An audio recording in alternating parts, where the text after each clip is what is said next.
코로나가 인류의 소비 행동을 다 바꾸고 있다라고도 얘기할 수 있는 것입니다. 대한민국 전체가요, 강제로 지금 포노 사피엔스 문명을 경험하고 있다는 것이죠. 기본적으로 폰을 든 인류를 중심으로 한 새로운 인류의 생활 생태계가 형성되고 있는 건 마찬가지입니다.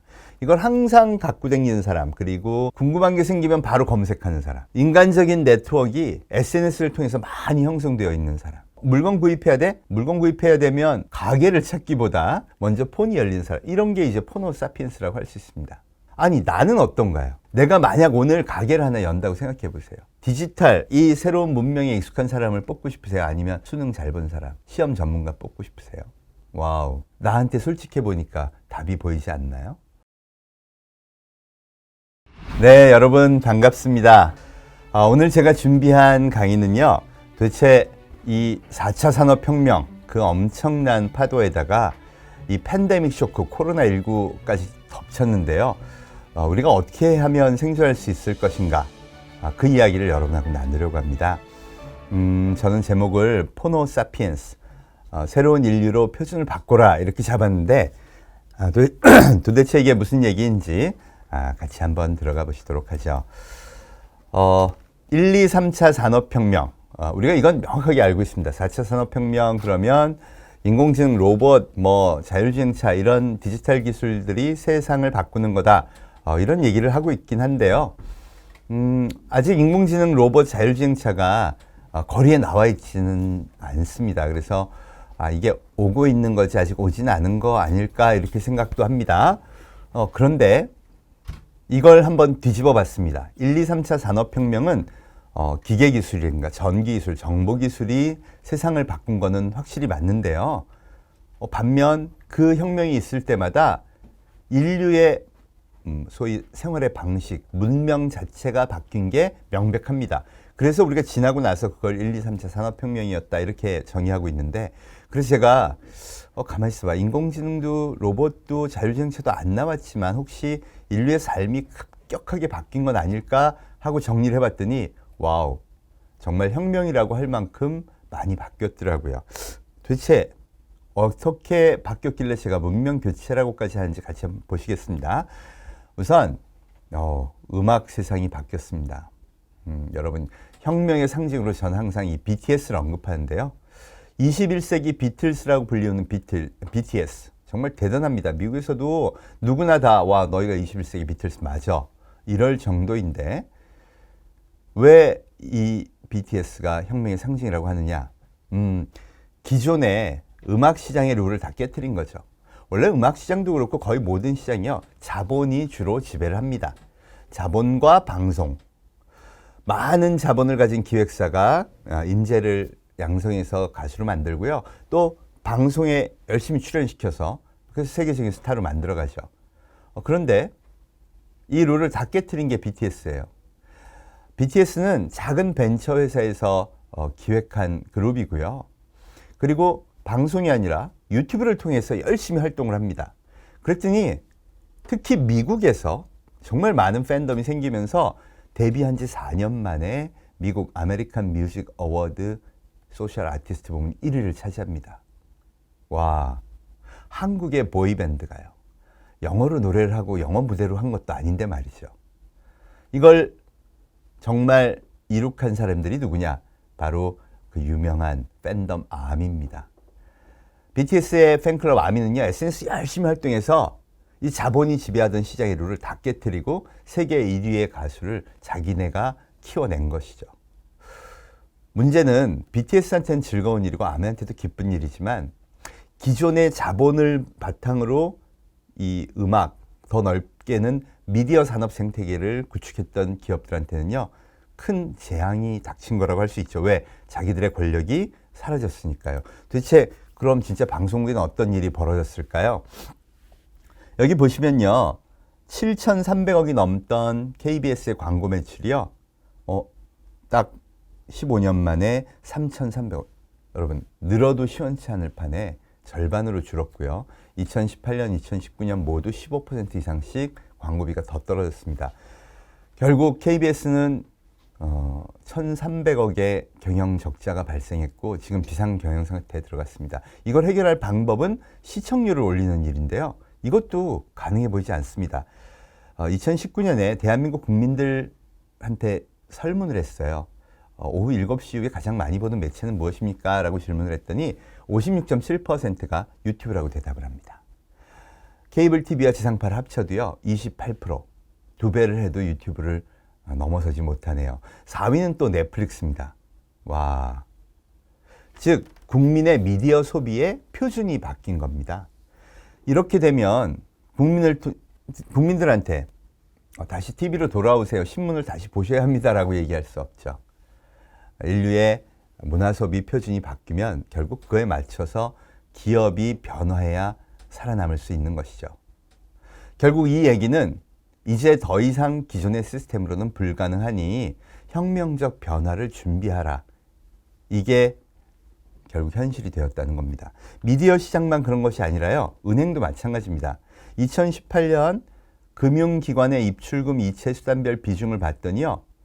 텔레뱅킹, 인터넷 뱅킹, 자동화기기, 무인 서비스가 처리 비중 90.5%입니다. 그 많은 은행 지점이 있는데 거기서 업무 처리 비중이 9.5%밖에 안 돼요. 그럼 80%의 지점을 폐쇄해도 크게 문제는 없겠네. 이런 생각이 드시죠? 실제로 시티은행은 그렇게 했고요. 실적도 좋아졌습니다. 그뿐인가요? 카카오뱅크 보십시오. 은행도 없고 심지어는 웹 서비스도 없어요.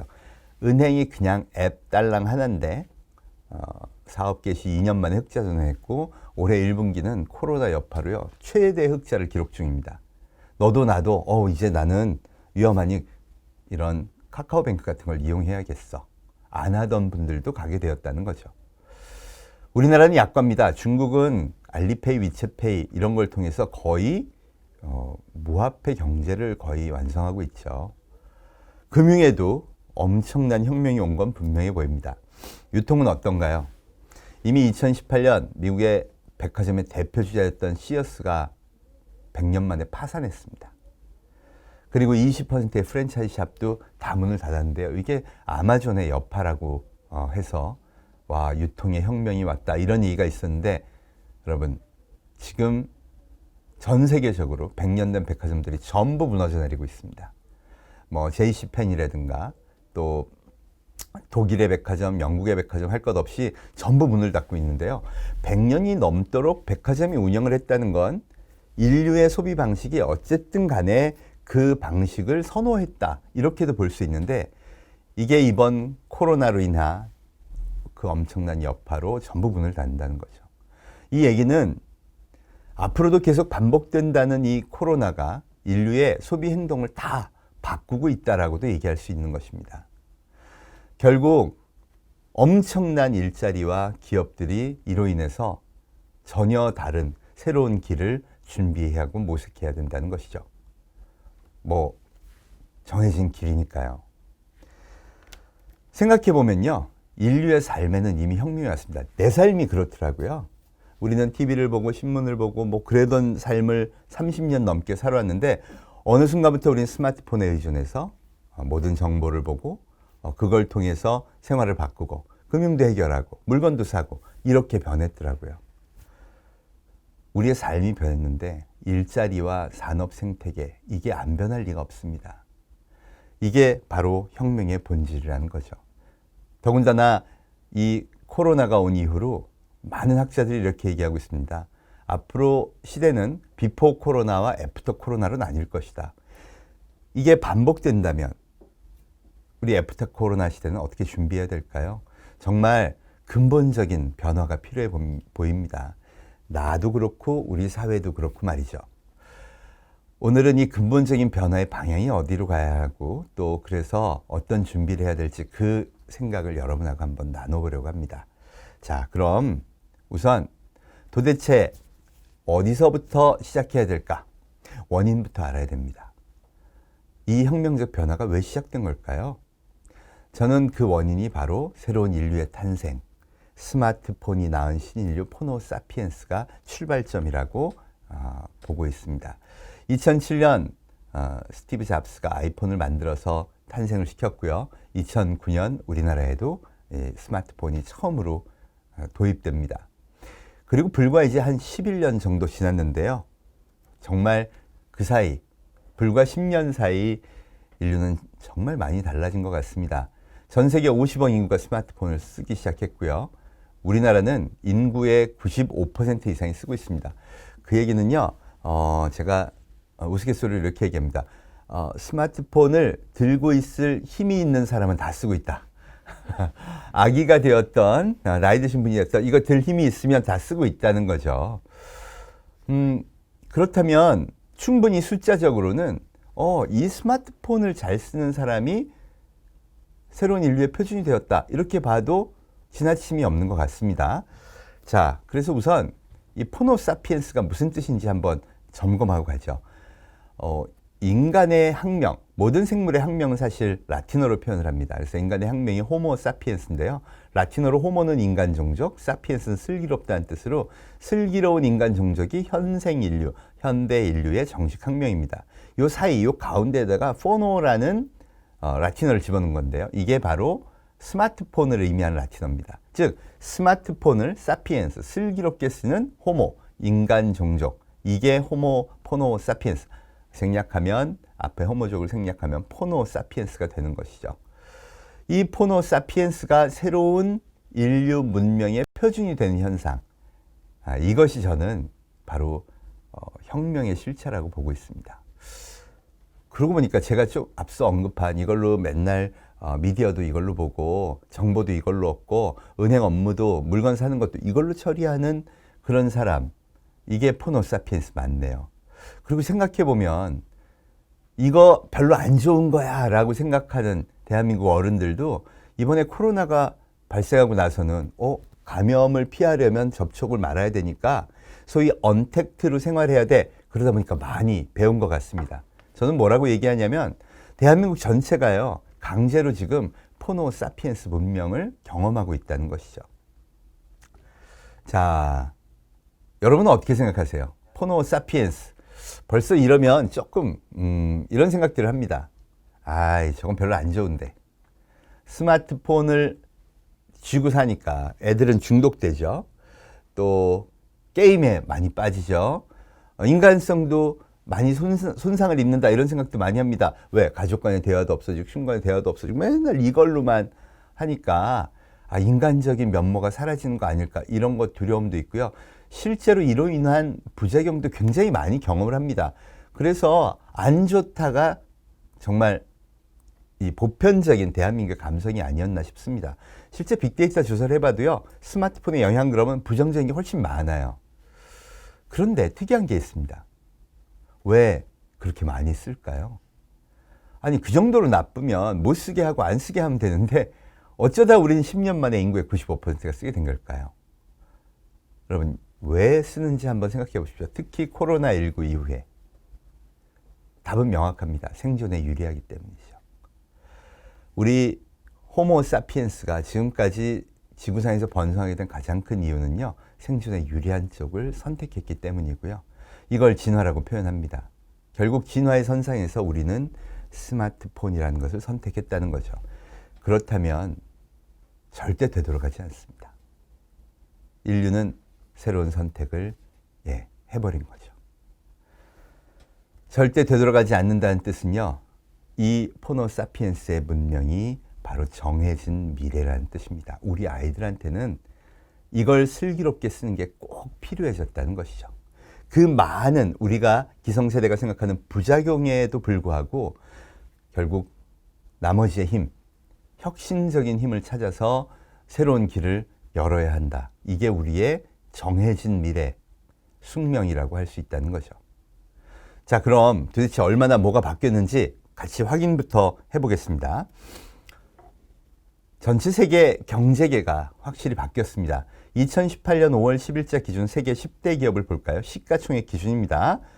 1위부터 10위 중에 무려 8개가 폰을 든 인류, 포노사피엔스가 표준인 기업이 차지합니다. 1위 스마트폰의 창조기업, 2위 아마존, 포노족들의 유통기업 대표죠. 구글과 페이스북, 매일매일 들어가서 놀고 있는 미디어 기업입니다. 이들 기업은요, 기존 방식으로 보자면 광고 기업이라고 할 수 있어요. 매출의 86%, 97% 광고니까요. 와, 우리는요, 상식적으로 아이들이 엄마 저 광고 기획하는 일 하고 싶어요. 그럼 무슨 과에 보내죠? 신문방송학과. 그럼 망합니다. 이제는 유튜브, 페이스북 학과에 보내야 돼요. 그런 과도 없는데 말이죠. 제가 근데 벌써 물어봤더니 그쪽 교수님들은 벌써 컨텐츠를 그렇게 변화시키고 있더라고요. 그러니까 이런 게 우리가 바꿔야 하는 마음속의 표준이라는 겁니다. 마이크로소프트도 탑5에 합류했죠. 마이크로소프트는 요새 윈도우즈 오피스 이거 팔지 말고 클라우드 서비스 애저어에 집중해. 새로 부임한 나델라라는 CEO가 이렇게 기업을 바꿔버렸죠. 여러분, 클라우드 서비스라는 건 윈도우처럼 CD 사다가 내 컴퓨터에 깔아서 쓰는 게 아니라 항상 온라인으로 접속해서 우리 소프트웨어를 쓰세요 하는 겁니다. 즉, 포노족들의 비즈니스 스탠다드를 새롭게 정의한 기업이라고 할 수 있죠. 사실 이거 1위가 아마존이었는데, 아마존 웹 서비스라는 AWS라는 서비스인데 이걸 마이크로소프트가 5년 만에 격파하고 세계 클라우드 시장 1위로 등극하게 되죠. 여러분, 이 5개의 기업이요, 말하자면 포노 사피엔스들의 소비 문명, 미디어 문명, 또 뭐 지식 검색의 문명, 그리고 이제는 비즈니스 플랫폼까지 다 바꾼 기업들이라고 할 수 있습니다. 이 5개의 기업이 바로 포노 사피엔스 문명의 창조 기업들이죠. 그리고 여기 아시아의 2개 기업이 합류합니다. 바로 알리바바, 텐센트, 중국의 2 기업이죠. 우리는 중국이 제조국가라고 배웠는데요. 중국의 최고 기업은 플랫폼 기업이네요. 이 2 기업은 이미 각각 200개 이상의 계열사를 거느리고요. 뭐 금융부터 시작해서 안 하는 게 없습니다. 알리페이, 위챗페이, 이들이 이 폰을 기반으로 해서 하는 페이먼트 회사들은 이미 100조가 넘는 거대 기업으로 성장해 버렸죠. 자, 이 2 기업의 특징이 뭐냐? 모든 거래는 디지털 플랫폼에서 일어나고 나의 소비자는 오로지 포노 사피엔스만 상대한다. 여러분, 이게 아시아의 최강 기업이 됐습니다. 일본은 흔적도 없죠? 네, 흔적 없습니다. 일본 최고의 기업은 도요다인데요. 시총 한 250조 정도에 머무르고 있죠. 반면 중국이 새로운 거대한 아시아의 맹주가 돼버린 겁니다. 이 7개의 기업을 저는 7대 플랫폼 포노 사피엔스들의 대표 기업이라고 하는데요. 이 시총 7대 플랫폼 기업의 시총 합계가 2018년 5월 10일 5,080조에 이르렀는데 2019년 7월 1년이 좀 지나니까 6,134조까지 올라갑니다. 와, 그러니 대망의 2020년 1월 1일이 됐습니다. 제가 이제 구글로 딱 똑같은 기준을 항상 보는데요. 6,876조까지 올라갑니다. 대한민국 코스피 코스닥의 모든 기업의 시가총액을 합하면 2,000조가 좀 안 되는데 3배가 훌쩍 넘는 돈이요, 딱 7개의 기업을 선택했다는 거죠. 즉, 세계 투자 자본은 미래에 성장할 기업들은 전부 포노 사피엔스들을 이끌어가고 있는 플랫폼 기업들이다, 이렇게 본 겁니다.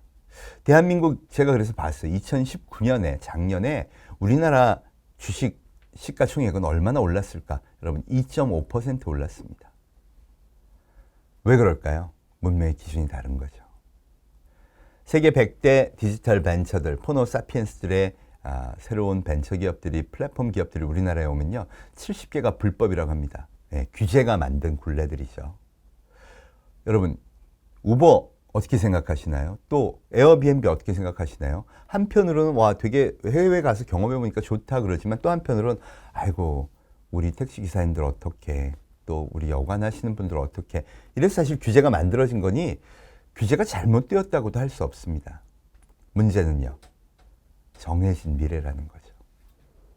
우리가 마냥 우리의 생각으로 이 사회를 30년 이상 지속시킬 수는 없는 겁니다.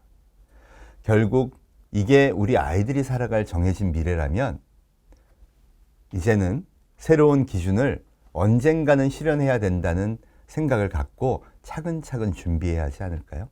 이게 저희는 이 세대를 살아가는 우리 어른들, 왜 흔히들 그런 말 하죠? 아이들이 살아갈 세상을 우리 빌려 쓰는 거라고요. 환경적인 측면에서도 그렇지만 사회적인 측면도 마찬가지가 아닐까 생각합니다. 자본은 틀림없이 이 새로운 문명을 선택했습니다. 자본이 선택했다는 것은 앞으로 더욱더 성장하고 더욱더 미래가 밝은 쪽은 바로 포노사피엔스 문명이다라고 분명한 의사표현을 한 것이죠. 그럼 우리도 그런 준비를 해야 됩니다. 내 마음속에서 이 사회의 표준을 이제 바꿔야 하는구나. 그걸 하려면요. 내 마음의 표준을 바꿔야 합니다. 포노사피엔스, 우리가 생각하는 것처럼, 우리 사회가 이야기하는 것처럼 그렇게 부작용만 가득한 걸까요? 여러분, 이 이후에 무엇이 전 세계를 덮쳤는지 아시죠? 2020년 1월 1일까지는요, 큰 영향이 없던 코로나가요, 전 세계로 퍼지기 시작합니다. 그리고 딱 4개월이 지나고 코로나가 덮친 시장을 한번 보겠습니다. 2020년 5월 6일 기준 이 7개 기업의 시총 합계는요, 무려 거의 1000조 가까이 또 늘면서 7,778조가 됩니다. 생각해봐도 그래요. 여기 있는 7개의 기업은요, 애프터 코로나 시대에 더욱더 주목을 받고 각광을 받게 되어 있습니다. 여러분, 마이크로소프트의 1676조, 저 돈이 어느 정도인지 감이 잘 안 오시죠? 우리나라 코스피 상장 기업들이 쫙 있습니다. 그 시가총액을, 거기 삼성전자, 현대자동차 다 있어요. 다 더했더니요, 약 1,400조 정도 됩니다. 여러분, 1,400조 넘는 기업 한번 볼까요? 아마존, 애플, 마이크로소프트. 이 얘기는 아마존의 앞으로의 성장의 기대치가 대한민국 모든 상장기업 시가총액의 합계보다 높다. 이렇게 판단하고 있다는 거예요. 누가? 저 아니고요. 세계투자자본이요. 그것도 빅데이터 모으고 AI 돌려가지고 아주 냉정하게 판단한다는 세계 자본이요. 미래를 이렇게 보고 있다는 겁니다. 자본은 제로섬입니다. 많은 곳에 모이면요, 다른 쪽은 어려워지겠죠. 애프터 코로나 시대의 생존 전략 첫 번째 이슈는요, 바로 이겁니다. 대한민국이 어디로 전환을 해야 되느냐. 이 7,778조의 자본이 투입되는 쪽으로 우리의 방향을 전환해야 된다는 것이죠. 실제로 이미 이 거대한 자본은요, 많은 변화를 만들어냈습니다. 택시, 호텔, 금융방송, 유통 전 분야가 다 엄청난 타격을 사실 받고 있죠. 유통 볼까요? 이번에 아마존이 폭증하고 있죠. 주문이 폭증해서 10만 명을 신규 고용한 반면 오프라인들은 락다운에 의해서 거의 다 무너져 내리고 있고요. 넷플릭스, 유튜브 오죽 장사가 잘 되면 유럽에서는 폭증하는 주문 때문에 해상도를 낮춰서 공급해야겠습니다. 이런 정도입니다. 중국 알리페이, 위챗페이 이거 무화폐 경제 만들고 있고요. 미국도 여기에 대응해서 제가 말씀드렸던 5대 플랫폼이 전부 다 은행 계좌를 만들기 시작했습니다. 호텔, 에어비앤비, 택시, 우버 문화를 바꿔버렸죠. 물론 언택트 시대가 되면서 여기도 제한적인 발전이 좀 낮춰지긴 하겠지만 기본적으로 폰을 든 인류를 중심으로 한 새로운 생태계, 인류의 생활 생태계가 형성되고 있는 건 마찬가지입니다. 작년에 가장 주목받았던 게, 경제계를 깜짝 놀라게 했던 게요, 배달의 민족의 매가 가격이었습니다. 독일계 딜리버리 히어로즈가 배달의 민족을 무려 4조 8천억 원에 구매를 했죠. 그래서 게르만 민족이 되었다, 배신의 민족이 되었다. 우리가 사실 사회적으로 그런 게 많은데요. 실제 제가 주목한 건 바로 이 데이터였습니다. 여러분, 현대중공업이 지금 시가총액 5조 6천억 정도 됩니다. 그것과 비슷하다니요. 배달의 민족이요. 우리가 혼돈스럽습니다. 대한항공, 물론 지금 어렵긴 하지만 1조 9천억이고요. 아시아나 매각 가격도 2조 원이었습니다. 그걸 그렇게 동일선상에 두고 비교하면 안 된다. 어쨌든 그 가격으로 살 수 있는데 그 돈이 있으면 여러분은 어느 걸 사셨겠어요? 7,778조는요, 배달의 민족을 선택한 겁니다. 이유는 간단합니다. 작년에 배달의 민족이 시켜먹은 금액만 8조 5천억. 대한민국 국민이 배달시켜먹은 음식의 총액은 16조 원을 넘었습니다. 즉, 우리가 상식적으로 생각하던 방식과 전혀 다른 방식, 포노사피엔스 방식으로 음식을 소비하는 문화가 생긴 것이죠. 이 전체적인 소비 문명의 변화에 기회를 잡은 기업은 앞으로 성장할 가능성이 있다고 자본이 판단한 겁니다. 이게 메시지죠. 우리가 눈을 바꾸지 않으면 정말 크게 당황할 그런 순간이 올 거라는 겁니다. 여러분 아셨나요? 네이버가 최근 이 전 세계 글로벌 시장에서 큰 성공을 거두면서 이제 대한민국의 통신의 근간이라는 SK텔레콤, LGU+, KT 이 세 개의 시가총액보다 네이버의 시가총액이 더 높아졌습니다. 세 개를 합해도 네이버를 못 쫓아가는 거고요. 시총 4위까지 올라갔습니다. 네이버에서 뭘 만들죠? 무슨 특별히 돈 되는 걸 하는 것 같은가요? 몰랐다면 생각을 바꾸라는 것이죠. 카카오가 지난주에 한때 현대자동차를 누르고 시총 9위에 올라왔었습니다. 지금은 서로 앞서거니 뒤서거니 하고 있지만 이 얘기는 뭘까요? 현대자동차 그 1년에 700, 800만 대의 차를 팔아서 엄청난 수요를 창출하는 그 기술 기업, 이 기업의 가치와 카카오 메신저 앱을 제공하는 이 기업의 가치가 같다는 것. 우리가 여기 어떤 미래가 있는지를 잘 봐야 한다는 뜻이기도 합니다. 대한민국의 표준이 이 새로운 문명과 만나야 한다는 것이죠. 자, 그럼 도대체 이런 변화의 원인이 무엇일까? 사실 우리가 늘 느끼고 있는 거지만 그 근본적인 원인은 인류의 생활 공간이 스마트폰 등장 이후 디지털 플랫폼으로 이동했기 때문입니다. 자크 아탈리라는 프랑스의 유명한 미래학자가요, 과거부터 참 미래를 잘 예측해와서 유명한데요. 이분이 하신 얘기가 있습니다. 음악 소비 변화를 보면 미래 소비를 예측할 수 있다. 그러고 보니 그렇네요. 과거에는 집집마다 오디오 기기 있었고요. 허리춤마다 워크맨이라는 게 있었어요. 이때가 사실 제주의 전성시대였고요. 그게 일본의 전성시대이기도 했습니다. 이때가 어느 정도 일본이 잘 나갔냐 하면요. 1988년 세계 100대 기업을 봤더니 52개가 일본 기업이고요. 탑10에 8개가 일본 기업이었습니다. 와, 그러니까 정말 대단한 문명의 리더십을 일본이 갖고 있었던 거죠. 그런데 이제 30년이 지난 지금 보니 어떤가요? 제주의 시대가 음악 소비에서 일단 사라졌습니다. 여러분, 음악을 듣고 싶으면 뇌에서 음악 듣고 싶다 그러면 어떻게 되시죠? 자동으로 마치 뇌가 반응하듯 스마트폰을 엽니다. 그래서 제가 이걸 인공장기라고 부르죠. 연결되어 있으니까.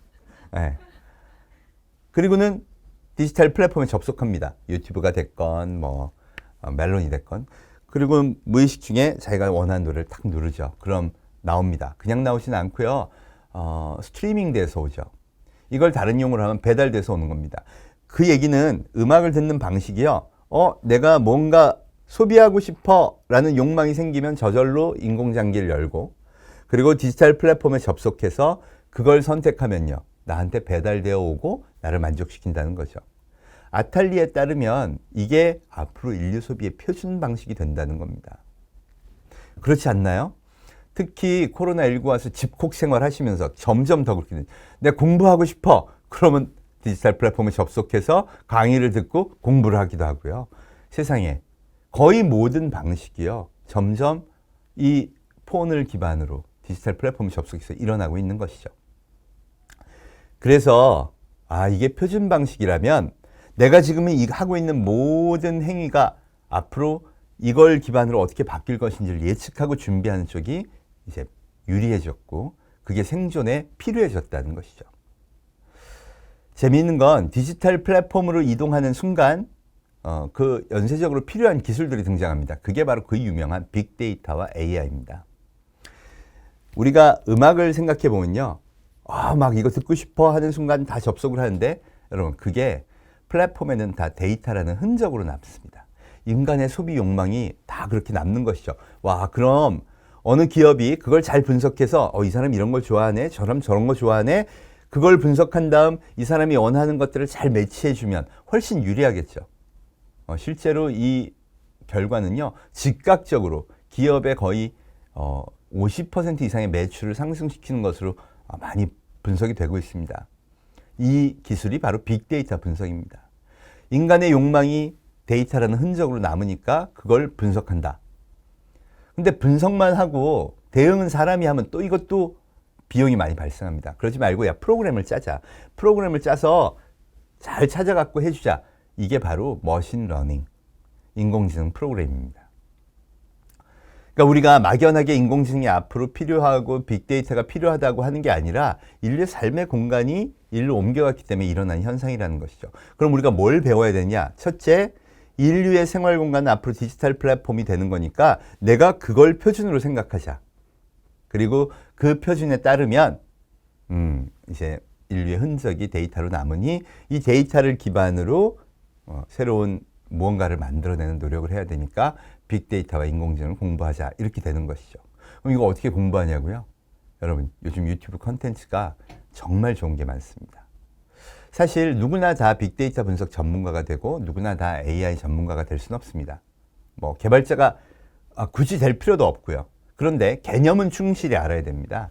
이 개념을 잘 알면 활용 폭이 넓어지고요. 제가 갖고 있던 많은 그동안에 원래 인류라는 것, 인간이라는 거의 본질은 바뀌지 않으니까요. 그걸 잘 확장해서 내 전문 지식을 쓸 수 있는 공간이 열리는 셈이죠. 그래서 이런 공부들을 미리 해두시면 좋습니다. 자, 첫 번째, 디지털 플랫폼에서 그럼 생활하는 포노 사피엔스를 좀 잘 이해하고 갈 필요가 있는데요. 포노 사피엔스 어떤 사람일까요?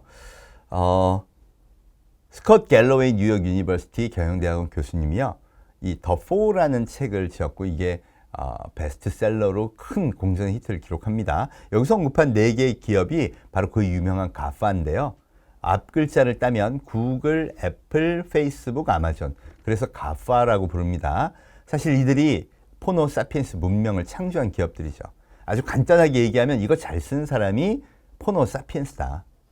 그래서 보통은 젊은 친구들, 1995년 이후에 태어난 G세대, 이들이 주력 세대라고도 얘기하죠. 여러분 스마트폰 잘 쓰시나요? 사실 스마트폰에 많은 걸 의존할수록 포노 사피엔스에 가까운데요. 이걸 항상 갖고 다니는 사람, 그리고 뭔가 궁금한 게 생기면 바로 검색하는 사람. 그래서 지적 능력이 검색 능력과 연결되어 있는 사람. 이런 게 포노 사피엔스입니다. 또 인간적인 네트워크가 SNS를 통해서 많이 형성되어 있는 사람. 이런 사람이 포노 사피엔스 가깝고요. 물건 구입해야 돼? 여기 아마존 있죠? 물건 구입해야 되면 가게를 찾기보다 먼저 폰이 열리는 사람. 이런 게 이제 포노 사피엔스라고 할 수 있습니다. 문제는요. 이렇게 함으로써 인간의 기본적 능력에 큰 변화가 생기는데 바로 첫째가 지적 능력입니다. 우리 아이들 공정하게 너희들의 능력을 평가해야 돼. 그럼 수능을 보죠. 그런데 앞으로 이제 평생을 스마트폰을 쓰게 된다면 암기력이 진짜 그렇게 지금처럼 중요할까요? 암기력도 중요하지만 거기에 검색 능력이 더 뛰어나서 이걸 잘 결합해서 빠른 문제 해결 능력을 가진 사람이 더 진짜 우수한 사람들 아닐까요? 또 SNS도 그렇습니다. 대부분의 어른들은 SNS 인생의 낭비야. 사실 그래서 수능 보기 전까지는 애들한테 스마트폰 사주면 안 돼. 이런 집도 많습니다. 그죠? 그런데 이거 모르면 정말 괜찮은 걸까요? 사람들이 어떻게 생활하는지도 잘 모르고요. 그걸 통한 특징도 잘 모르고요. 와, 그러면 앞으로 광고에서 어떻게 취업하죠? 은행은요? 전부 디지털 뱅킹으로 바뀌고 지점 근무하는 사람 없대는데 수능 잘 보고 학벌 좋고 스펙 좋으면 되는 거 이거 아닌 것 같아요.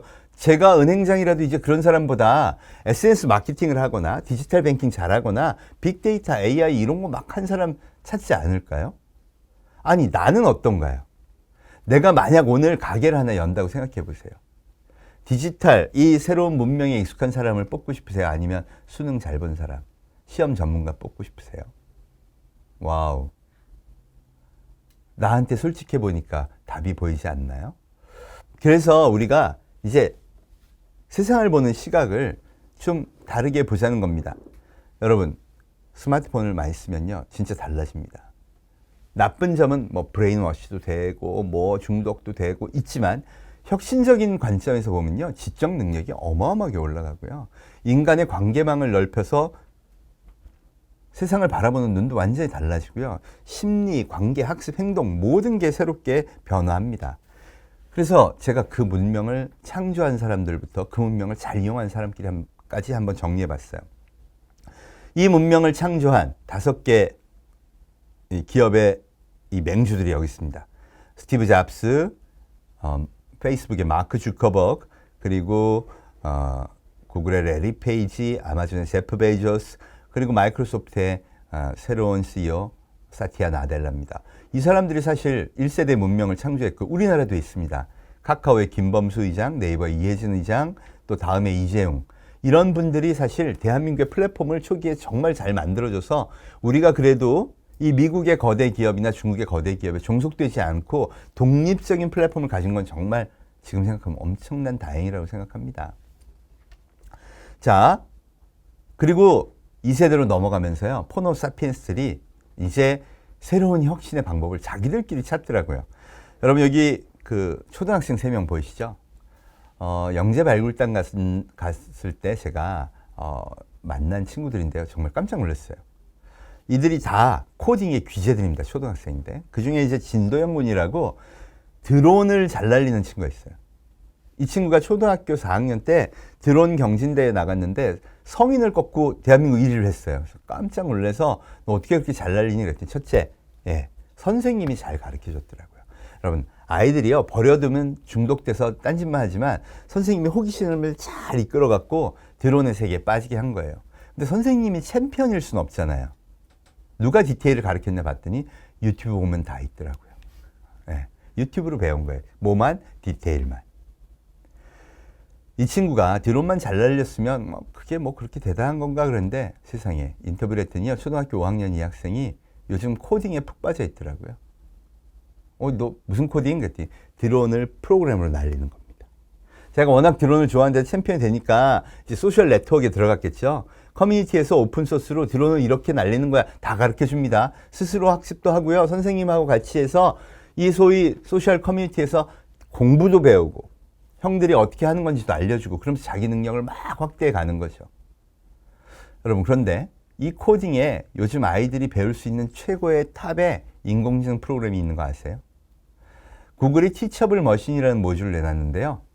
유튜브에 보면 6살 꼬마 아이도 인공지능 프로그래밍을 할 수 있어요. 하는 동영상이 있습니다. 제가 그래서 봤어요. 6살이면 나도 할 수 있겠다. 할 수 있더라고요. 여러분 그게 어떤 거냐? 이 스마트폰에 있는 카메라를 가지고요. 모듈을 짜서 구글이 제공하는 모듈만 이제 심어 놓는 겁니다. 그리고 그러면 사과를 학습시켜요.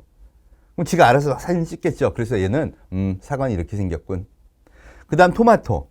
사실 토마토하고 사과하고 구분하기 쉽지 않은데요. 그거 인식시키면 학습합니다. 그 유튜브를 보면 이걸 그대로 할 수 있는 거예요. 그러면 슈퍼에 갑니다. 딱 되면 사과, 딱 되면 토마토 98% 이상의 확률로 알려줍니다. 와, 그럼 이걸 드론에 적용하면 얘는 어떤 걸 만들 수 있을까요? 아침에 등근할 때 드론이 딱 떠서 교장 선생님 안녕하세요 인사할 수 있는. 얼마나 재밌을까요? 여러분, 그러니까 드론 조종하는 것뿐 아니라 자기가 소셜 네트워크를 타고 구글 지식의 세계를 등에 업고요. 인공지능 프로그래밍에 안면인식 프로그램까지 짤 수 있는 능력을 초등학생 때 갖출 수 있게 되는 겁니다. 이거 대한민국 표준교육으로 가르쳐 줄 수 있을까요? 어느 학원에서 해줄까요? 우리는 인공지능 딱 그런 부모님들이 이런 생각부터 합니다. 가만히 있어봐. 어느 학원에 등록을 해야 되나? 이게 대한민국 표준이죠. 그죠? 근데 그게 아니라 아이들을 호기심 이끌면서 그 소위 지식의 바다로 이끌어주기만 하면 된다는 것이죠. 여러분, 이런 아이들이요, 자라서 여기 있는 요 캐나다 청년처럼 됩니다. 이 청년의 이름은 비탈릭 부테린. 여러분 찾아보시면 금방 나오는데요. 바로 이더리움 개발자죠. 소위 암호화폐 넘버 2인데요.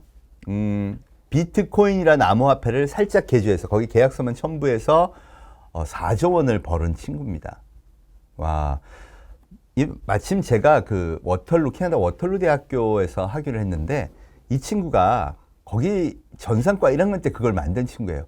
2학년 때 학교 그만뒀다고 하더라고요. 돈이 많으면 학교 다니기 위험합니다. 그래서 제가 후배들한테 수업에서 어떤 친구가 이제 물어봤더니 러시아에서 이민 온 친구. 이 이후로 워터루 대학교 학생들은 절반이 비트코인을 한다고 합니다. 근데 이 친구가 어떻게 성공했나를 봤더니 놀랍더라고요. 11살 때 이민을 온 친구니까 거기 주류 사회에 누구 뭐 돈 많은 그런 친구도 아닙니다. 근데 이 친구가 관심 있었던 게 수학과 코딩이었대요. 그래서 열심히 그걸 하고 있었는데 그때 딱 나온 게 바로 블록체인입니다. 그리고 비트코인이라는 게 세상에 와 등장하고 막 놀라웠던 거죠. 이 친구 영재기가 있긴 했는데 그러면서 비트코인에 대해서 깊이 파보기 시작했고 아빠가 야, 쓸데없는 거 하지 말고 수능 공부나 해가 아니라 너 하고 싶은 걸 하라고 했대요. 그래서 비트코인에 깊숙이 빠집니다. 그리고 이 친구 17살 때 소위 비트코인 매거진의 공동 편집장이 됩니다. 여러분 고등학교 2학년 때요.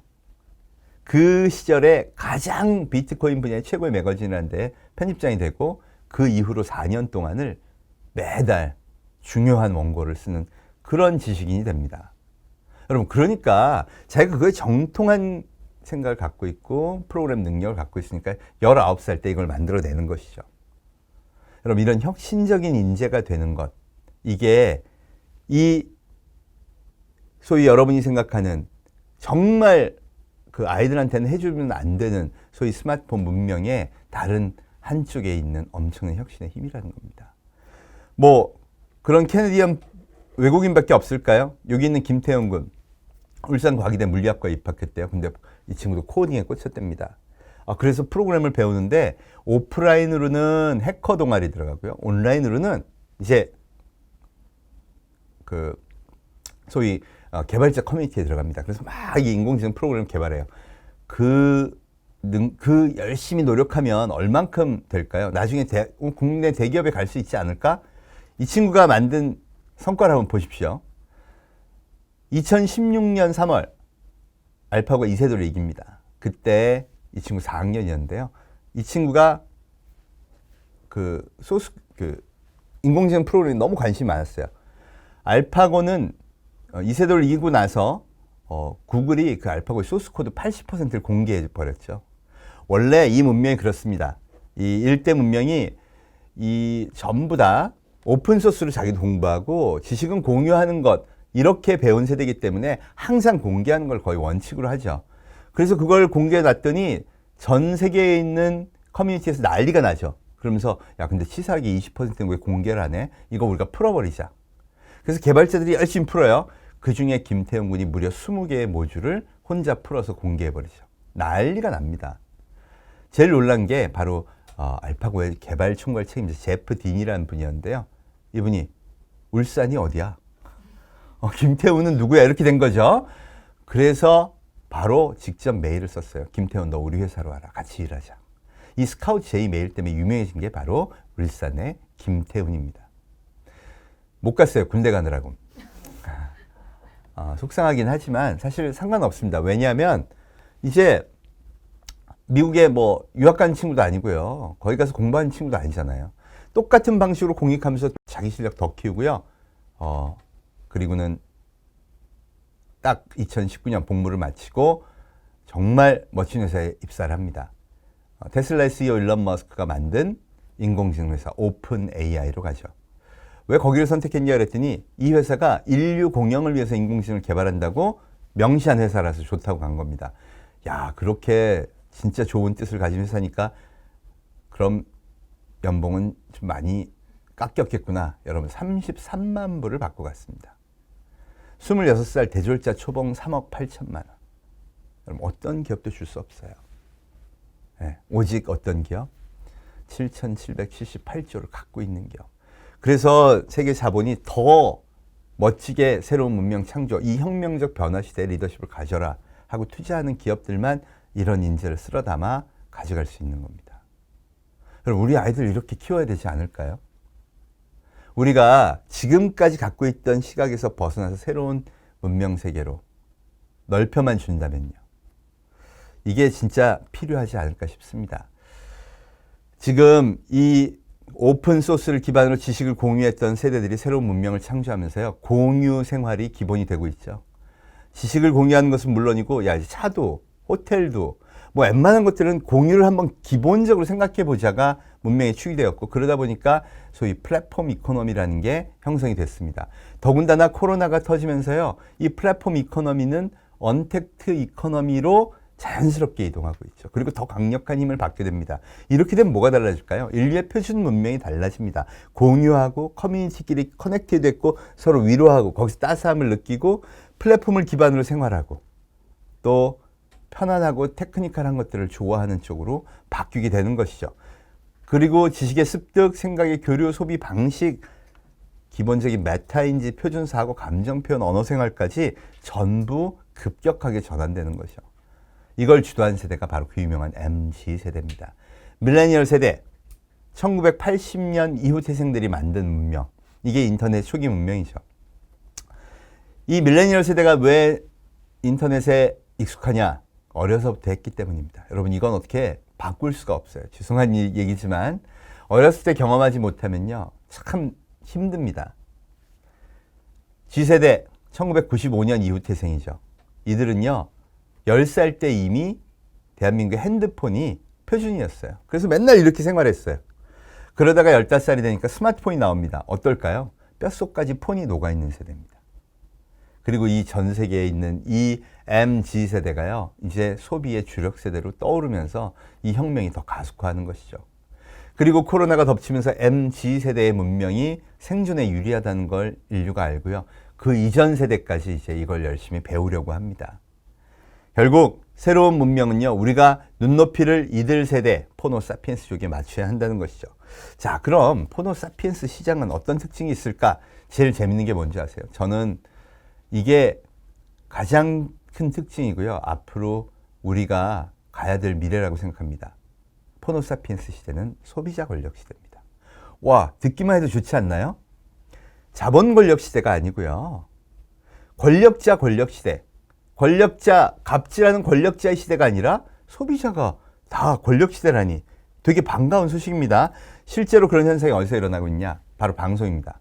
여러분, 방송 권력 맞죠?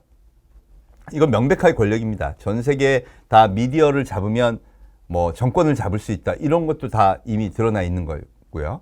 그런데 지금 보시면 지상파 방송의 권력이요, 유튜브한테 확 밀렸죠.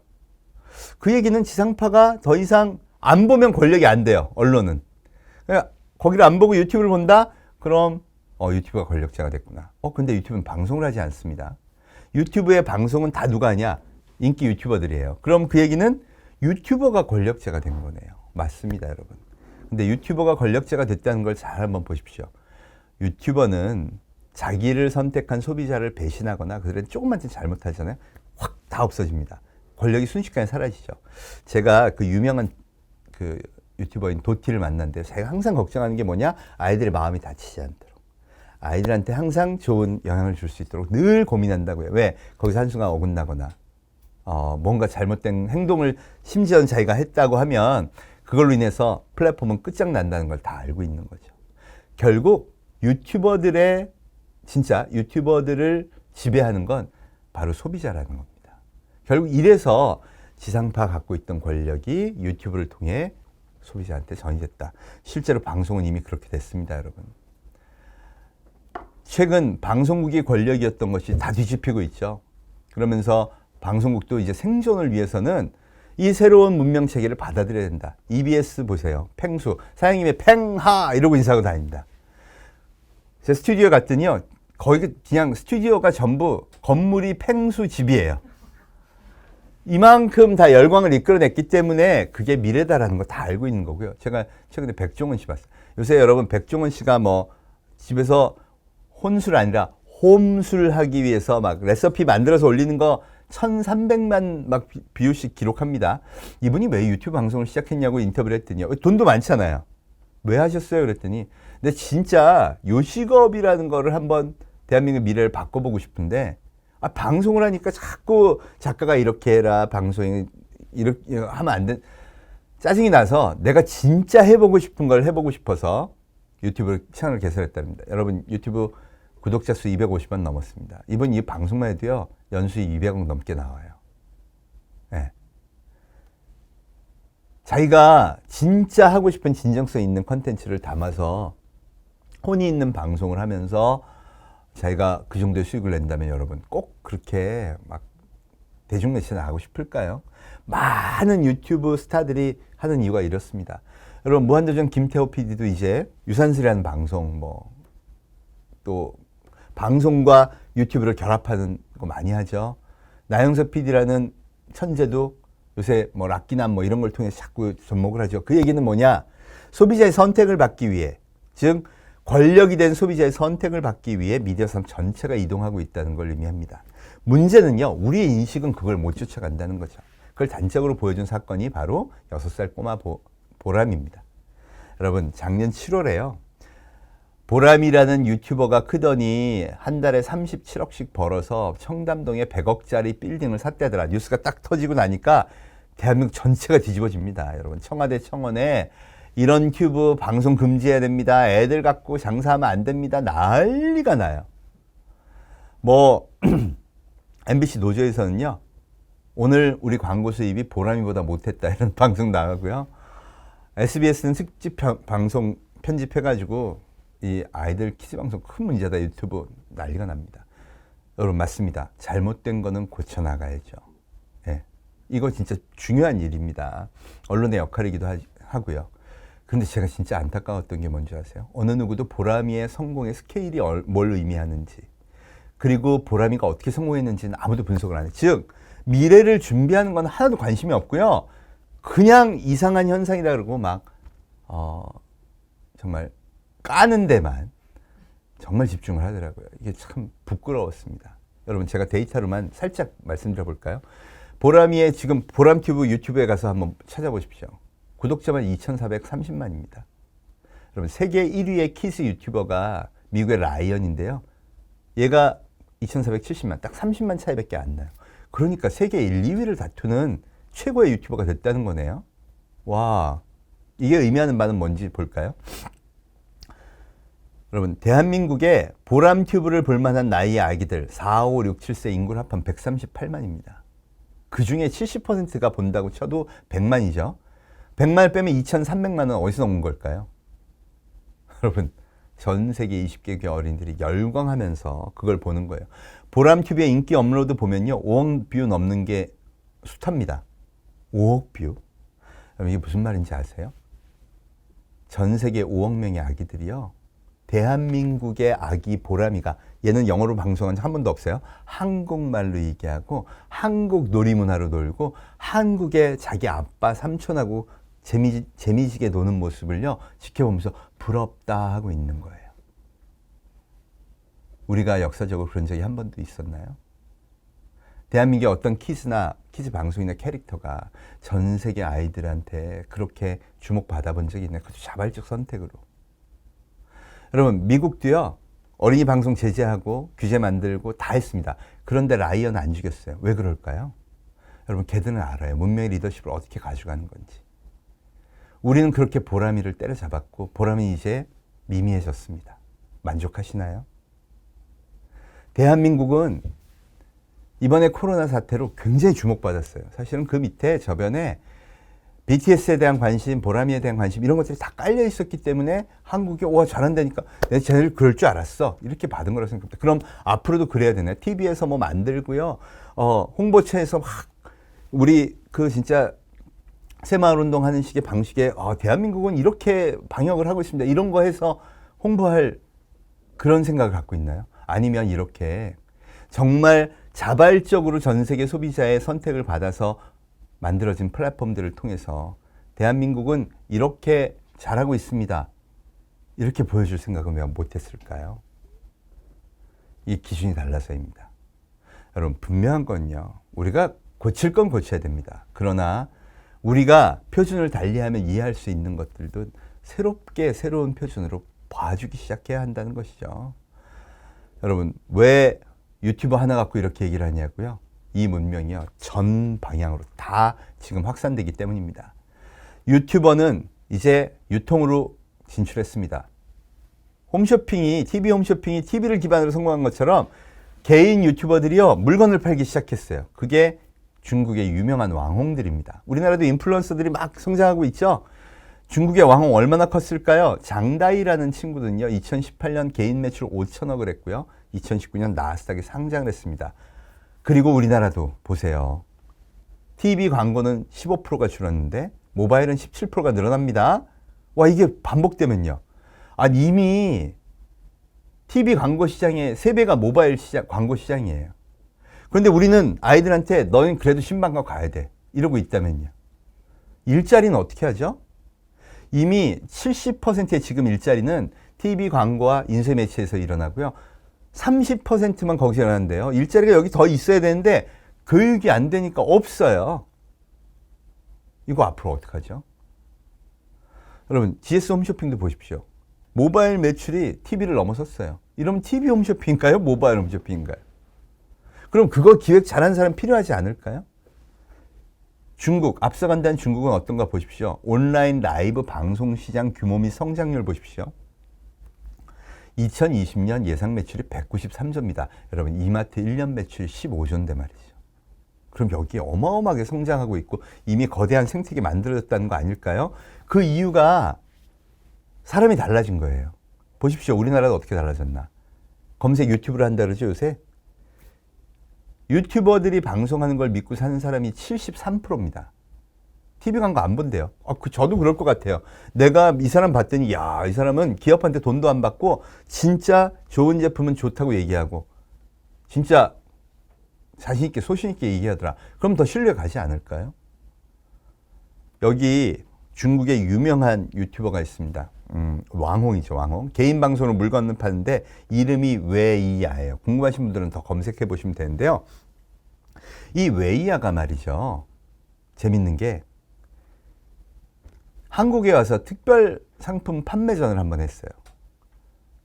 무려 몇 개를 샀냐? 85만 개를 사다 놓고 했습니다. 생방송 중에 완판한다고. 완판했을까요? 43초 걸렸습니다. 초당 2만 개씩. 400만 명이 넘게 동시에 접속해서 그 물건을 샀다고 해요. 물어봤어요. 너 어떻게 그렇게 넘어가 판다 그러면 사람들이 다 사냐 그랬더니 이 말을 하더라고요. 저는요, 물건 하나를 고객들한테 소개하기 위해서 고를 때 제 인생을 겁니다. 그럼 어떤 유통업체도 인생 걸고 물건 팔지는 않아요. 근데 얘는 인생을 걸었대요. 무슨 뜻이냐 그랬더니 이러는 겁니다. 자기가 안 써본 건 절대 안 한다. 한 번이라도 실수하면 이 사람들은 다 실망하고 그 순간 내 인생이 끝나기 때문에. 진짜 그렇습니다. 고객을 배신했다가 끝난 유튜버들 되게 많죠. 이 디지털 플랫폼의 특징은요, 진짜 한 번이라도 실수하면 안 되는 거예요. 그러니까 자기는 일관되게 그냥 그렇게 살면 돼요. 내가 써보니까 좋고 좋았다 그런 상품이 있으면요, 자기의 구매력을 바탕으로 사장님을 직접 찾아간대요. 85만 개 반품 없이 살 테니까 나한테 싸게 주십시오. 안 주겠습니까? 사장님이 그래, 앞으로도 협력이 가능하다면 진짜 한번 싸게 줘볼게. 대신 다른 데 돌리지 마라.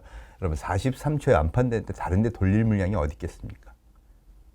이래서 점점 크는 거예요. 이 시장이 무지하게 성장을 합니다. 디지털 플랫폼에서 그래서 봤더니요, 재밌는 게 뭐냐. 여러분, 유튜버도 그렇고요, 이 왕홍도 그렇고요, 진정성, 이게 생명이더라고요. 이거 되게 좋은 거 아닌가요?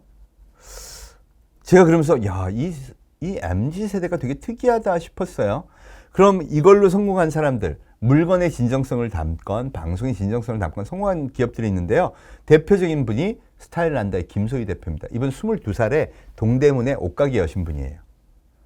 2005년에. 그리고 13년 동안 진짜 난 디지털 플랫폼만 하고 여기서 자기가 그 인플루언서 역할도 하고 디자인도 하면서 회사 키우더니 6천억의 로레알이라는 거대 화장품 회사에 팔았어요.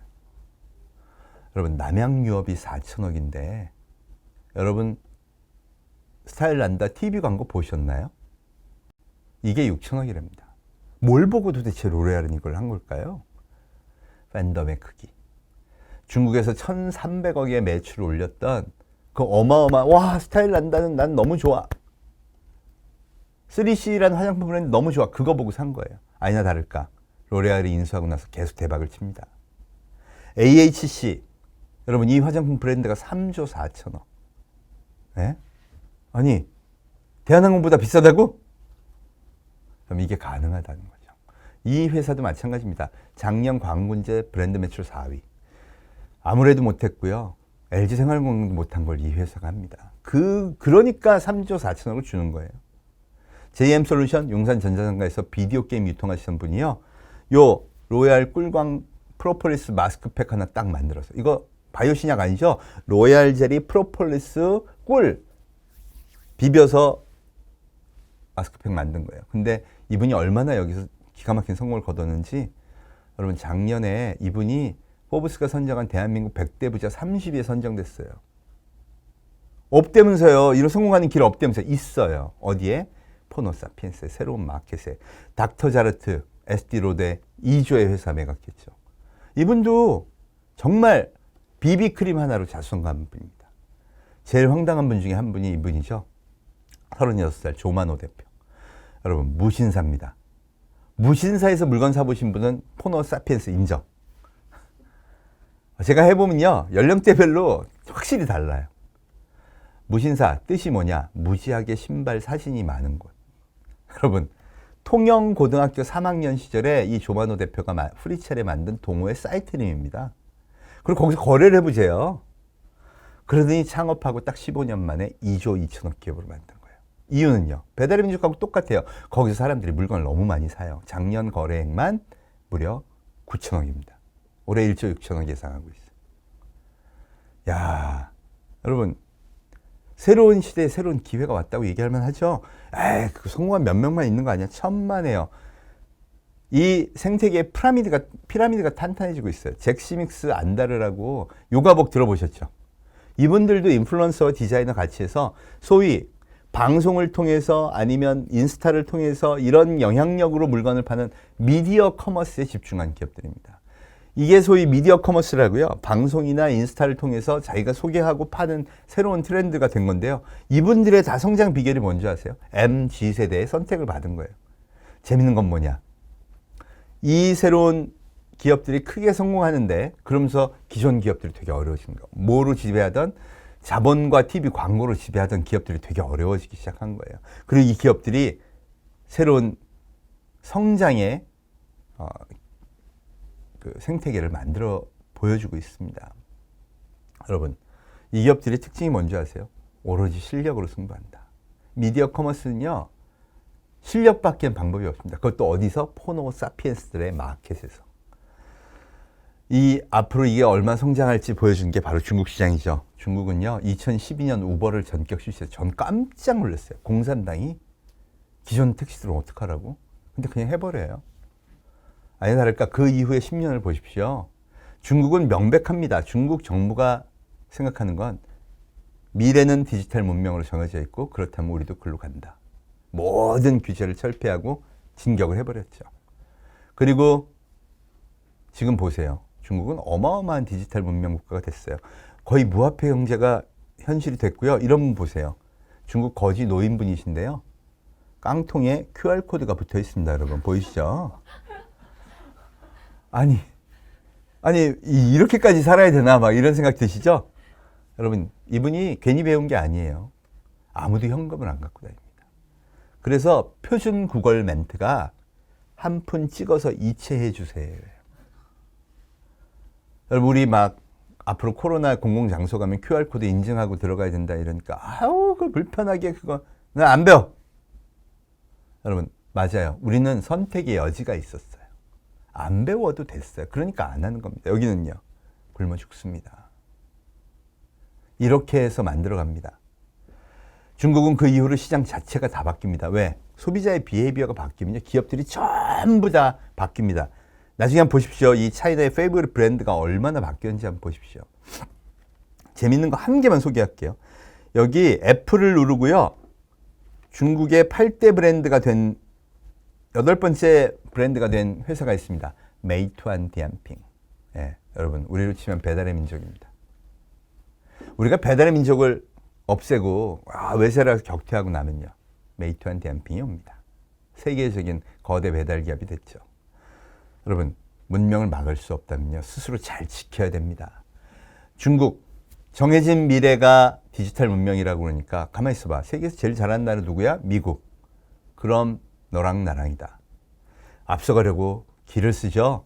중국 정부는 블록체인 기반의 디지털 화폐, 암호화폐를 정부 중앙에서 발행하겠다고 공식 선언했어요. 세계 최초입니다. 그뿐인가요? 이미 뭐 의료 서비스 이런 거 다 원격 진료에 약 처방 자동 판매기, 얼굴 인식해서 감기 진단해주는 인공지능 의사까지 다 도입했습니다. 인구도 많은데 왜 그렇게 할까요? 여러분 이건 문명의 패권의 문제죠. 실제로 볼까요? 미국과 중국이 벌이고 있는 전쟁의 본질은요, 사실 디지털 전쟁입니다. 구글, 아마존, 페이스북, 애플 이런 미국의 가장 강력한 플랫폼들이 전부 금융 서비스를 시작했어요. 이렇게 되니까 제일 당황한 게 누구겠어요? 유럽입니다. 없어요. 플랫폼이 없는데 애들이 금융을 먹으면 기존의 금융의 일자리 다 날아가는 거죠. 국민들이 선택 안 할까요? 여러분은 어떤가요? 써보니 편하지 않던가요? 더군다나 코로나가 되면요. 은행 가서 그 많은 줄을 기다리고 계속 그래야 할까요? 아니면 일로 전환할까요? 대안이 없으면 규제밖에 방법이 없어서 이 이유는 지금 규제하느라 난리예요. 우리나라는 그나마 제가 얼마나 플랫폼이 있는 게 다행이냐 이 얘기한 게 바로 이겁니다. 우리가 현명한 선택과 정말 좋은 그 기업을 갖게 된 게 행운이죠. 반면 전 세계에서 이 가파 기업이 진입하지 못한 유일한 나라, 거대 국가가 딱 하나 있습니다. 그게 바로 중국입니다. 이 기업들이 하나도 맥을 못 추는데 더 놀라운 건 작년에 중국의 모바일 결제 금액이 미국의 50배였습니다. 완전 포노사피엔스로 막 바뀐 거고요. 동남아는 오히려 이 자본과 이 기업 플랫폼들이 사실 휩쓸고 있습니다. 자, 동남아, 아시아 전체를 합하면 40억이에요.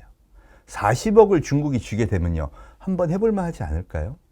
데이터상으로는요. 해볼만 하다고 나온 겁니다. 그러니까 미국 입장에서는요. 여러분, 암호화폐가 중국에서 발행이 되고 이게 통용이 되기 시작하면 달러화의 가치가 폭락을 합니다. 기축통화가 사라지는 거니까요. 와, 가만히 있을 수 없죠. 전쟁 불사하는 것도 이해가 가긴 합니다. 이게 사실은 혁명의 본질이라는 거죠. 그러니 우리가 생각 달리 해야 되지 않을까요? 자, 지금까지 포노사피엔스 문명으로 전환하는 여러 가지를 보여드렸는데요. 제가 몇 가지만 더 소개를 할게요. 우리나라 전통산업 어떻게 하면 좋을까? 저는 찾아보니까요. 우리나라 전통산업도 굉장한 많은 변화가 있더라고요. 지평생 막걸리라고 들어보셨나요? 이 막걸리요. 2010년에 막걸리 유행이 지나면서 문 닫으려고 했던 데입니다. 이 지평주조가 3명 직원이 있는데 매출이 2억이었어요. 그럼 문 닫는 게 맞죠. 근데 아들이 아버님 제가 한번 해보겠습니다. 그러고는 2가지를 바꿨다고요. 하나는 기술을 투자합니다. 왜? 맛이 좋지 않으면요. 무조건 죽어요. 그래서 이 소위 말해서 젊은 사람들이 좋아하는 5도로 도수 좀 낮추고 좋은 온도 조절 장치를 딱 도입해가지고 품질을 참 정밀하게 유지를 합니다. 그리고 이 아들이 자기 나이에 맞게 27살이었으니까 SNS 마케팅을 해요. 그리고 붐업이 일어나서 딱 10년 만에 매출 200억을 돌파합니다. 전통산업에도 결국 그 길이 있다는 거죠. 그럼 승리의 비결이 뭘까요? 맛이에요. 여러분 아무리 SNS 마케팅을 해도요. 경험이 좋지 않으면 먹어봤더니 이상해요. 이러면 끝나는 겁니다. 반면 그 실력이 좋으면요. 괜찮네요. 실력이 승부처다. 맞습니다, 여러분. 포노사피엔스 시장에서 진짜 좋은 걸 만들어내는 비결은요. 소비자의 경험이 좋아야 되니까 그걸 만드는 실력이 좋아야 한다는 겁니다. 그리고 일관된 진정성이 있어야 되고 세심한 이 포노사피엔스과 소통이 필요한 거죠. 이건 공익 서비스에서도 늘 필요합니다. 그래서 사실은 저는 부탁드리고 싶은 게 이거예요. 포노사피엔스로 표준을 한번 바꿔보자는 겁니다. 이게 앞으로 얼만큼 더 큰 변화를 이끌어낼까? 코로나19로 인해서 시작된 표준 문명 차이를 한번 바라보겠습니다. 최근에는요, 코로나1 때문에 디지털 문명으로 전환하지 않은 기업은 파산에 이를 만큼 위험해졌어요. 그럼 우리 코로나19 이후의 대처 자세의 표준을 한번 보겠습니다. 왼쪽이 우리나라 정부 표준입니다. 보도 참고 자료. 확진자가 발생하고요. 동선이 발생하면 전부 이렇게 이제 발표합니다. 그죠? 웹사이트에도 이 자료를 참고하세요. 그러니까 니네 동네에 위험한 지역이 있는지 없는지 네가 알아서 해라죠. 그런데 포노사피엔스들이 이걸 딱 보더니 야, 이런 방식으로 어떻게 하지? 그러면서 앱 기반의 서비스를 만듭니다. 우리 문재인 대통령도 칭찬을 하신 이 코로나 맵입니다. 28살 대학생이요. 가만히 있어봐. 이런 자료가 발표되면 여기 있는 데이터만 갖다 긁어서 매일 업데이트만 하면 국민들이 손쉽게 앱을 통해서 이거 볼 수 있겠구나. 맵 지도를 기반으로 볼 수 있겠구나. 이렇게 생각을 하고요. 그걸 딱 이틀 만에 만들어요. 정부도 이런 거 만들 수 있다고 생각 안 했을까요? 회의했더니 예, 이거 공고 나가고 발주하고 입찰 진행하면은 한 달 이상 걸리니까 그때는 코로나가 없을지도 모르겠어요. 이래서 안 하는 거야. 왜? 마음의 표준이 다른 거예요. 네. 그래서 이게 등장을 합니다. 두 번째, 마스크 대란 버릇 일어났죠. 오늘로서 폐지됐다 그러지만 마스크 대란이 딱 터지니까 야, 우리 늘 하던 거 있잖아. 뭐가 나오죠? 오브제. 묘일제, 오브제. 이거 문제만 생기면 늘 하던 전가의 보도죠. 왜 이렇게 됐을까요? 강요회의에서 마스크가 문제가 생긴다 그러면 다들 모여요. 국장님부터 시작해서 다 모입니다. 좋은 아이디어 내봐. 그리고 누가 결정하죠? 장관님이요. 늘 익숙한 대로. 이게 표준이, 상상의 표준이 다른 거예요. 우리, 여러분, 이 디지털 문명은요, 남의 거 카피하는 게 굉장히 중요합니다. 대만의 장관, 오드리 탕, 39살의 해커 출신이죠. 이분이 강요회의에서 마스크 문제 좀 해결해봐라 그랬더니 이분은 어디 가서 얘기를 하느냐. 페이스북에 대만 개발자 커뮤니티에 가서 얘기를 합니다. 왜? 해커 출신이니까 늘 거기 가서 놀잖아요. 야, 혹시 아이디어 없냐? 그리고 딱 올렸더니 한 친구가 나 앱 만들고 있는데 안 그래도 약국 그 주소지하고 그 실시간으로 마스크 판매 개수만 데이터로 넘겨. 그럼 내가 해결해 볼게. 그래서 이 친구는 정부 가서 그 데이터 긁어모고요. 딱 3일 만에 정부 공식 마스크 맵이 탄생하는 거죠. 표준이 바뀌면 이렇게 할 수 있어요. 우리가 못할까요? 표준이 보도자료 양식이기 때문에 그런 겁니다. 우리가 충분한 리소스도 있고 충분한 사람들도 있는데 어른들의 마음이 안 바뀌기 때문에 일어난 현상이죠. 보세요. 소상공인 대출 대란. 8시간 줄 서서 5일 만에 결정 난다. 그건 아무도 모른다. 이게 표준이에요. 반면 스위스는 모바일로 신청하세요. 평소에 금융거래 데이터 있잖아요. 우리도 다 있어요. 다 있는데 안 하는 거예요. 이런 비상사태에도. 그 딱 AI로 심사해서 사실 그렇습니다. 이거 대출 신청 뭐 안 받아주는 사람, 좀 깊은 심사를 해야 될 사람들이 있겠죠. 그런데 한 80%는요. 신청하면 웬만하면 받아줄 거 아닌가요? 그럼 그 사람들은 미리 해주면 되잖아요. 그럼 어떤 쪽이 생존이 확률이 높고요. 어떤 쪽이 국민이 더 행복할까요? 이게 저는 앞으로 우리가 준비해야 될 시대라고 생각합니다.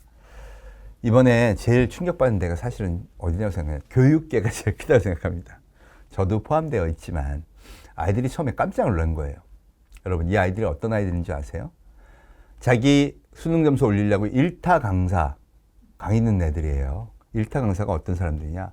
수강생이 30만이 넘어요. 연봉이 100억이 넘는 정말 잘 가르치는 사람들이에요.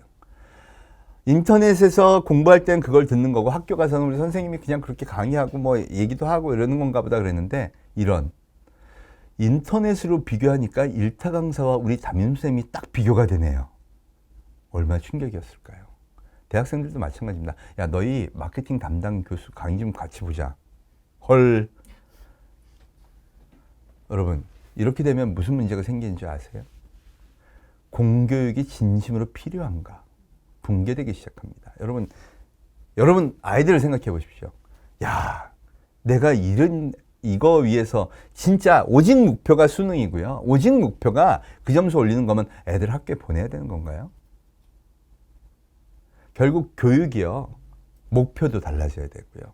방식도 달라져야 됩니다. 제가 아까 보여드렸던 것처럼 새로운 교육 방식, 아이들을 데리고 지식의 호기심의 세계로 내비게이션 해주는 거, 이런 모든 것들이 다 바뀌어야 됩니다. 이미 에꼴 40이라고 프랑스의 IT 학교는요, 교수도 없고 수업도 없어요. 그냥 프로젝트 딱 주고 이걸 서로 협력해서 풀어가라. 문제 해결 능력을 극대화시켜주는 거죠. 포너 사피엔스들이 진짜 필요한 역량이 바로 이런 데 있다는 겁니다. 사실 계속 정보를 보는 사람들의 문제점은 뭔지 아세요? 자꾸 외우게 만드는 게 아니라 생각을 하게 해야 됩니다. 그래서 이런 프로젝트들이 생기고 이런 교육 방법이 생기는 거예요. 요새 MIT 스탠포드보다 들어가기 어렵다는 미네르바 스쿨도 보십시오. 캠퍼스가 없어요. 온라인 수업해요. 근데 대부분의 수업이 너희들끼리 협력해서 아이디어를 내갖고 그 프로젝트, 그 문제를 해결하라. 여러분, 만약에 이번에 우리가 교육을 바꿀 기회가 생긴다면요. 아이들이 모여서요. 수업, 주입식 수업도 여전히 중요합니다. 70%는 계속 가야죠. 그런데 한 30%는 우리 사회에 지금 이 코로나19 이후에 소외받는 세대들을 위해서 뭔가 해줘야 되는 걸 프로젝트를 막 만든다면 이 MZ 세대들이 정말 머리 좋게 만들어내지 않을까요? 전 세계에 카피할 것도 널려 있으니까 말이죠. 이런 게 앞으로 필요하다는 겁니다. 여러분 보십시오. 오프라인 가게, 시장, 또 백화점. 뭐 코로나 지나면 회복됩니다. 맞습니다. 다행히 회복되겠죠. 그런데 어떡하죠? 또 오면 1년의 절반을 문을 닫아야 한다면 대안이 필요하다는 거죠. 지금 새로운 생태계가 형성되었고 이 많은 기업들이 코로나 이후에 성공했다면요. 이들만 잘 되게 하고 여기는 망하게 할 수 없습니다. 그럼 로버트 라이시 교수가 이 코로나19 이후에 세대 중에 가장 위험한 세대가 영세상인, 소상공인, 그리고 이 요양시설을 이용하시는 분들이라고 했어요. 이들을 제대로 끌고 가지 않으면요. 앞으로 미래 어렵습니다. 누가 뭐 사회라는 게 누구 하나 잘 되면 그게 끝이 아니잖아요. 그렇다면 만약 표준을 바꾸는 작업을 이 모든 사람들이 합심해서 하면 어떨까요? 예를 들어 반찬 가게 또는 치킨 가게라고 하죠. 우리 우스갯소리 있잖아요. 공무원 됐다가 은퇴하면 치킨 가게, 대기업 갔다가 은퇴하면 치킨 가게, 선생님 했다가 은퇴하면 치킨 가게, 뭐 다 있잖아요.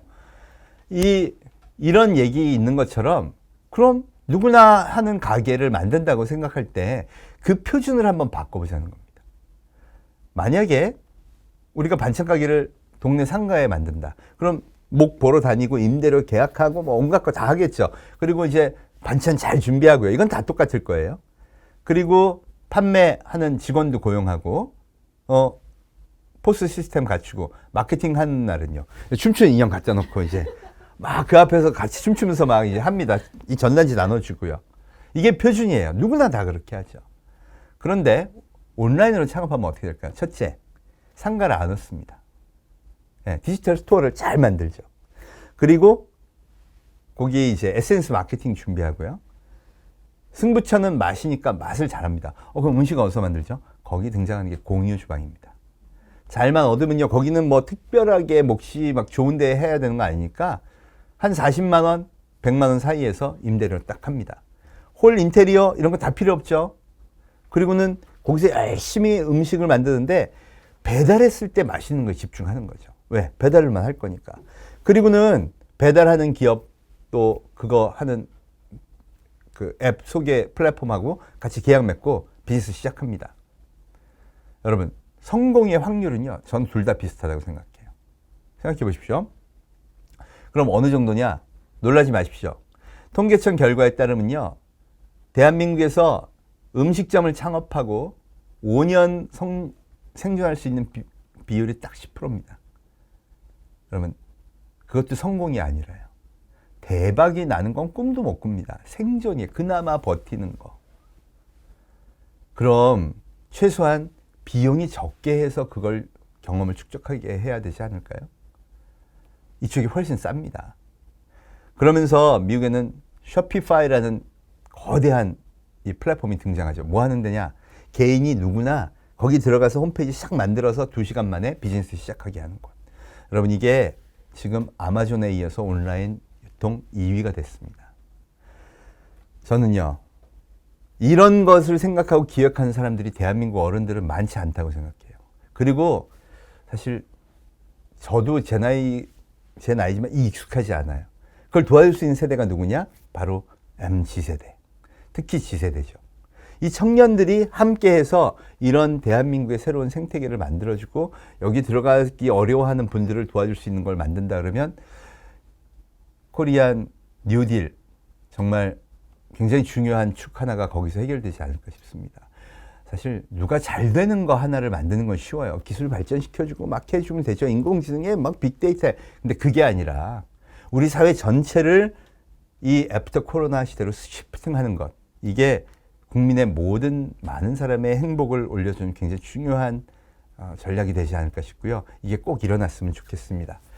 문명의 표준을 바꿔야 생존할 수 있다.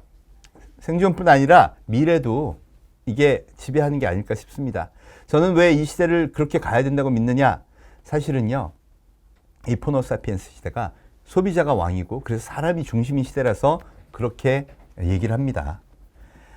이 포노사피엔스 시대에 성공하려면요, 소비자의 마음을 사는 게 진짜 필요합니다. 그럼 우리 잘할 수 있느냐?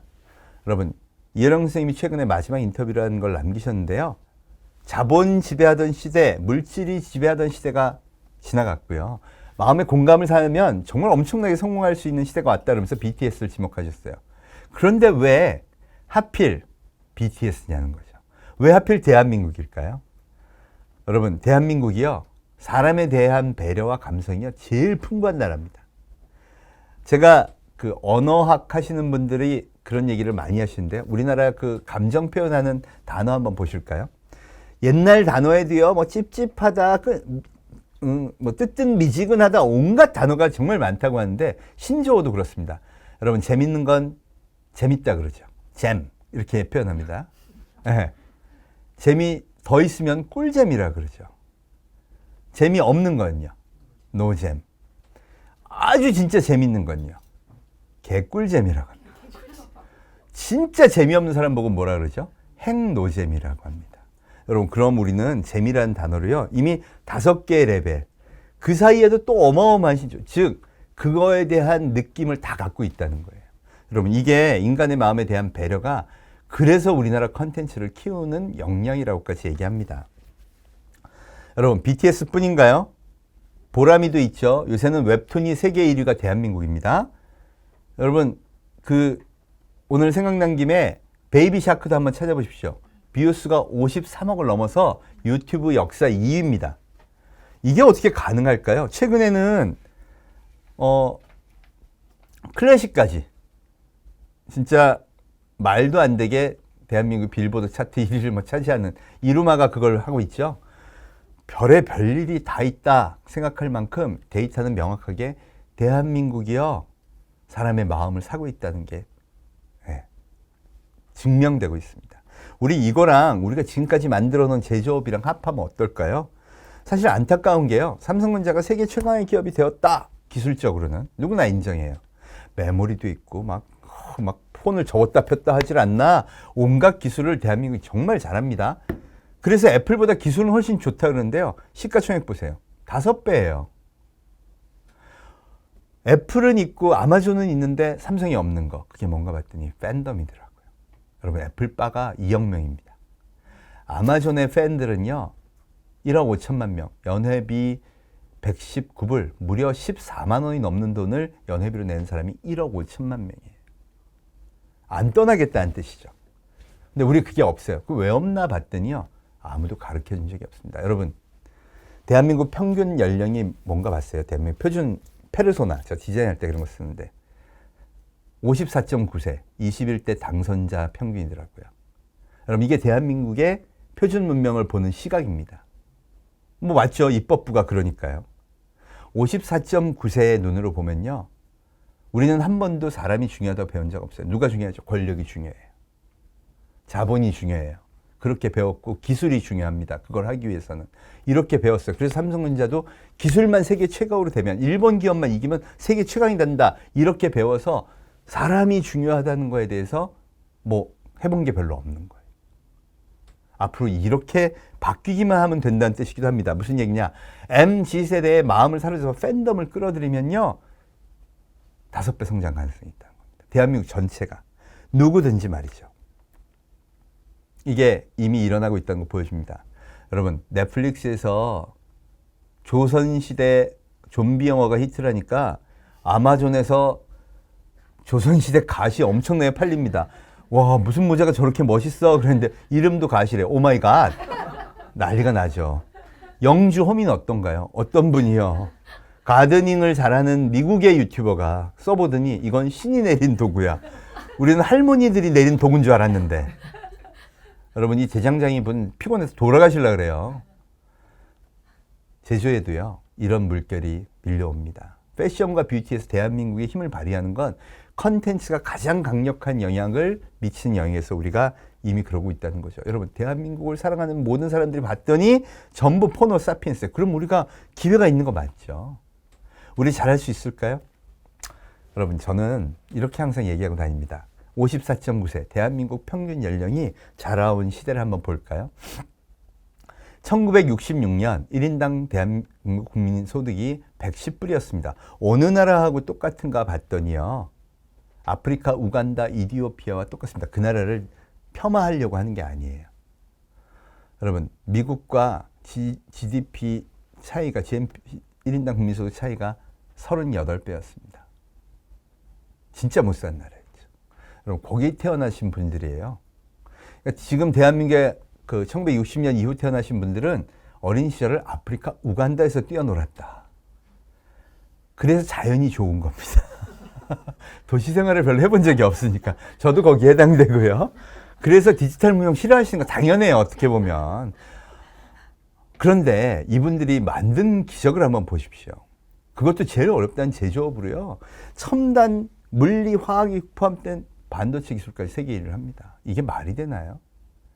현대 인류 100년사에 여러분 국민소득 110불에서 자기 당대에 34,000불을 이룬 건 대한민국이 유리합니다. 유일한 나라. 기적을 만드는 게 습관인 시대가 바로 대한민국 표준 세대죠. 그럼 이까지 혁명 사실 두렵지도 않아요. 뭐만 바꾸면요. 지금까지 우리는 기술만 발전시키고 자본을 축적해서 거대한 거래만 이끌면 된다. 고 믿어왔는데 그게 아니라 누구? 포노 사피엔스는 다른 문명이다. 모든 거래는 디지털 플랫폼에서 일어나고 그래서 자본의 지배력은 뚝 떨어졌고 이 지배는 결국 그들의 마음을 사는 팬덤이 이뤄내는 거다. 그럼 이제 기준만 바꾸면 돼요. 똑같은 도전을 다시 하면 됩니다. 심지어는 아직 시작도 제대로 안 했는데 BTS니 아이들의 키즈 방송이니 어마어마한 팬덤이 이미 형성되어 있다는 겁니다. 이 제조업의 엄청난 뒷받침된 힘에다가 이 팬덤까지 넣으면요. 여러분 잘 생각해 보십시오. 일본도 중국도 소위 소셜 네트워크에서 어마어마한 팬덤이 없습니다. 아시아 최강이에요.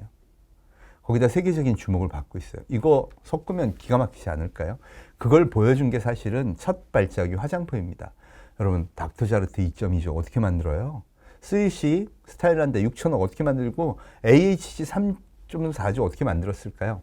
제일 근간이 되는 기업이 있었기 때문입니다. 그게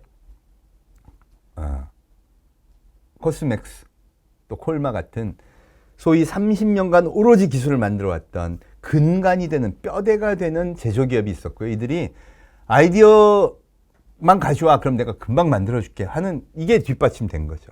앞으로도 마찬가지입니다. 우리가 결국은 이 팬덤과 제조업과 기존의 많은 서비스업들이 전부 힘을 합쳐야 되는 거죠. 그러려면 어떻게 해야 될까요? 문명의 표준을 바꾸는 작업이 필요합니다. 어디서부터? 내 마음속에서부터. 여러분 사피엔스가 슬기롭다는 뜻입니다. 저는 포노 사피엔스를 슬기로운 인류가 되는 기술로 삼으셨으면 합니다. 대한민국의 국민 권익을 책임지고 있는 여러분들 진짜 듣고 보니 포노 사피엔스 시대는 국민 권익이 더 존중받는 시대가 아닐까요? 그 길 멋지게 열어주시기를 부탁드리고 또 열심히 응원하도록 하겠습니다. 여러분 오늘 긴 시간 경청해 주셔서 감사합니다.